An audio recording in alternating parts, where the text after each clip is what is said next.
చరిత్రలోని ప్రభావవంతమైన వ్యక్తుల గురించిన కొన్ని ఆసక్తికరమైన ఫ్యాక్ట్ గురించి తెలుసుకుందాం. Fact number 1. Nicola Tesla. Alternating current సరఫరా వ్యవస్థను కనిపెట్టిన నికోలా టెస్లా కొన్ని విచిత్రమైన అలవాట్లను కలిగి ఉన్నాడు. అతని అత్యంత విచిత్రమైన అలవాట్లలో ఒకటి ఏమిటంటే ఏదైనా భవనంలోకి ప్రవేశించే ముందు దాని చుట్టూ 3 సార్లు నడవడం. ఈ అలవాటు అతని వివాహ జీవితాన్ని కాపాడుకోవడానికి ప్రయత్నంగా చేసే పనిగా చెప్పబడింది. అయితే టెస్లా ఎప్పుడూ వివాహం చేసుకోలేదు. అతని ఇతర అలవాట్లలో సంఖ్య 3 పట్ల అతనికి ఉన్న ఆసక్తి కూడా ఉంది. Fact number 2. Albert Einstein. సాపేక్షత సిద్ధాంతం ను కనిపెట్టిన ఆల్బర్ట్ ఐన్స్టీన్ తన వ్యక్తిగత జీవితంలో కొన్ని అసాధారణమైన పద్ధతులను అనుసరించాడు. అతని మొదటి భార్య మిలేవా మారిక్తో వివాహ జీవితం కష్టాల్లో ఉన్నప్పుడు ఐన్స్టీన్ ఆమెకు ఒక ఒప్పందాన్ని ప్రతిపాదించాడు. ఈ ఒప్పందం ప్రకారం ఆమె అతనికి భోజనం సరఫరా చేయాలి, బట్టలు ఉతకాలి మరియు అతను కోరినప్పుడు నిశ్శబ్దంగా ఉండాలి.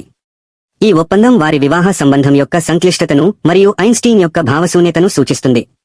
Fact number 3. Marie Curie. రేడియోధార్మికతపై పరిశోధనలకు పేరుగాంచిన భౌతిక శాస్త్రజ్ఞురాలు మరియు రసాయన శాస్త్రజ్ఞురాలు మేరీ క్యూరీ తన ఆవిష్కరణలకు భారీ ధర చెల్లించింది.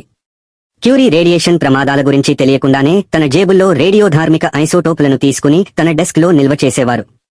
ఇది ఆమెకు అప్లాస్టిక్ అనీమియా వచ్చేలా చేసి చివరికి ఆమె మరణానికి కారణమైంది. విజ్ఞాన శాస్త్రం పట్ల ఆమె కనబరచిన నిబద్ధతకు భారీ ధర చెల్లించింది.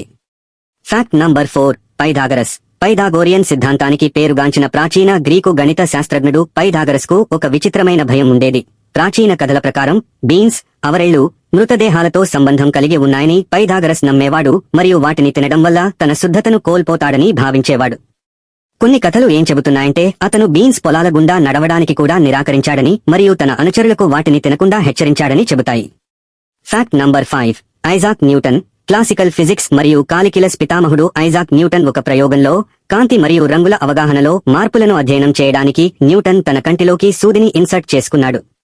ఈ సాహసకరమైన చర్య అతను ప్రకృతి ప్రపంచాన్ని అర్థం చేసుకోవడం పట్ల ఉన్న నిబద్ధతను చూపిస్తుంది. ఈ వీడియో నచ్చితే లైక్ చేసి, కామెంట్ చేసి, సబ్స్క్రైబ్ చేయండి. ధన్యవాదాలు.